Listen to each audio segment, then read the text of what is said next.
ભારતીય જનતા પાર્ટીની સરકાર મહિલા આરક્ષણના નામે બંધારણની મર્યાદા તોડીને સંસદ અને ધારાસભામાં સીટો વધારતું બિલ લાવી હતી, જે ઇન્ડિયા ગઠબંધનની એકતાના કારણે નિષ્ફળ નીવડ્યું છે, એવું કોંગ્રેસના વરિષ્ઠ અગ્રણી શક્તિસિંહ ગોહિલે જણાવ્યું હતું.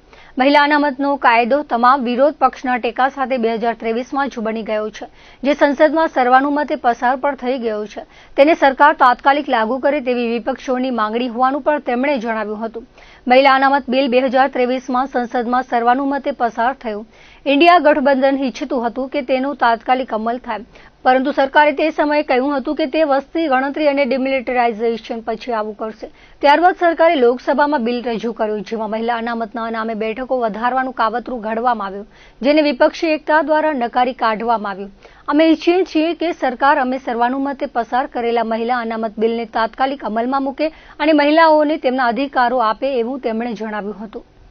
ખૂબ આનંદ એ વાતનો છે કે ભારતીય જનતા પાર્ટીની સરકાર મહિલા આરક્ષણના નામ નીચે એક ખૂબ જ મોટી સાજિશ, એક મોટું કાવતરું કરીને દેશની જે બંધારણીય રીતે સીટોની મર્યાદા છે એને તોડીને એવું સંખ્યા વધારી દેવા માંગતી હતી કે જેથી લોકતંત્ર ના રહે.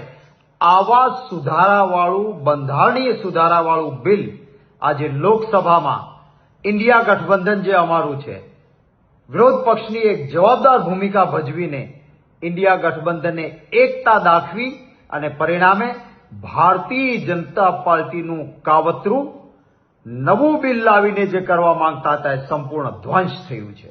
2023માં મહિલા અનામત બિલ આવ્યું ત્યારે તમામ વિરોધ પક્ષોએ દિલથી સમર્થન આપ્યું. સર્વસંમતિથી કાયદો 2023માં એટલે કે 30 મહિના પહેલા પસાર થયો હતો.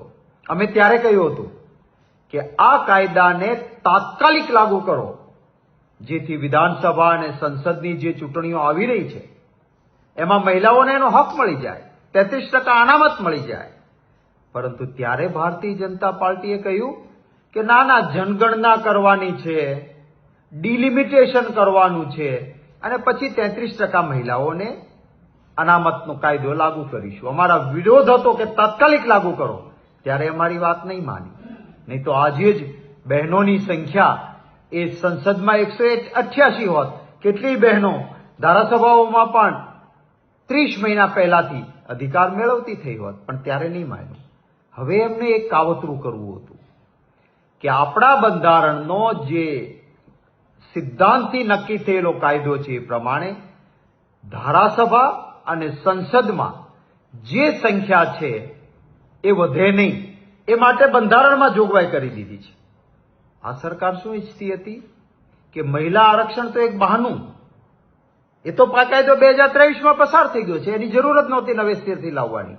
પણ છતાં એ કાયદાની આડમાં સંસદમાં સંખ્યા વધારી દો, વિધાનસભાઓમાં સંખ્યા વધારી દો અને મોટા ટોળા થઈ જાય ધારાસભામાં અને સંસદમાં, એટલે કોઈ અર્થપૂર્ણ ચર્ચા ન થાય.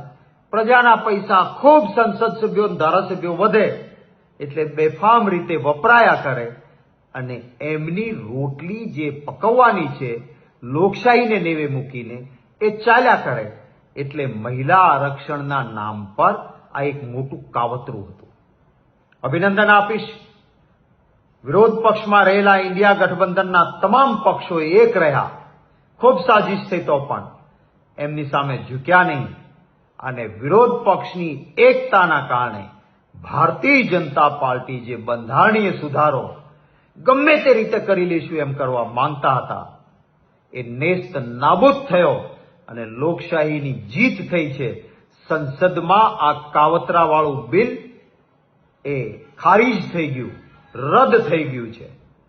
ફરી વખત અમે માંગણી કરીએ છીએ, આવો તમામ વિરોધ પક્ષ ટેકો આપશે. તમે જે 2023માં કાયદો સર્વસંમતિથી અમે પસાર કર્યો છે એ કાયદો તાત્કાલિક લાગુ કરો.